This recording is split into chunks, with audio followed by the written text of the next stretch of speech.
தெரு நாய்களுக்கு சாப்பாடு வைக்கணும்னு சொல்றாங்க. வைக்கணுங்க ஐயா, வைக்கணும்ல. வைக்கணும். ஆமா, ஏன் வைக்கணும்னே? அது மற்ற இடத்துல நம்ம மனுஷன் ஆறு அறிவு, அது வந்து யார்கிட்டயும் போய் கேட்காது. புரியுதுங்களா? நல்லா கவனிக்கணும். அதாவது நாய் வந்து ஒவ்வொரு வீடா போய் ஹலோ கொஞ்சம் மீன் குழம்பு சோறு கொடுங்க, கொஞ்சம் புளியோரை கொடுங்கன்னா கேட்காது. அது வாயிலாக கண்டிப்பா நாம அதுக்கு செஞ்சாகணும். ஆமா, அது கடிக்குதுன்றதுக்காக நம்ம இதுல எல்லா நாயுமே கடிக்கல.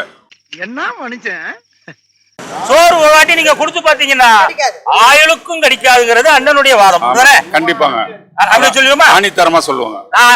ஆணியா நாய்க்கு சாப்பாடு வைப்பது சரி சரி சரின்னு நம்ம அக்கா வாதாடி இருக்காங்க.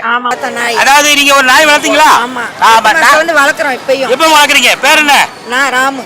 பாத்தீங்களா, நாங்க ஒரு நாய் வளர்க்குறோம்ங்க வீட்டுல. அதுக்கு பேர் என்ன தெரியுங்களா? கொஞ்சம் பேர் பழசா இருக்கு.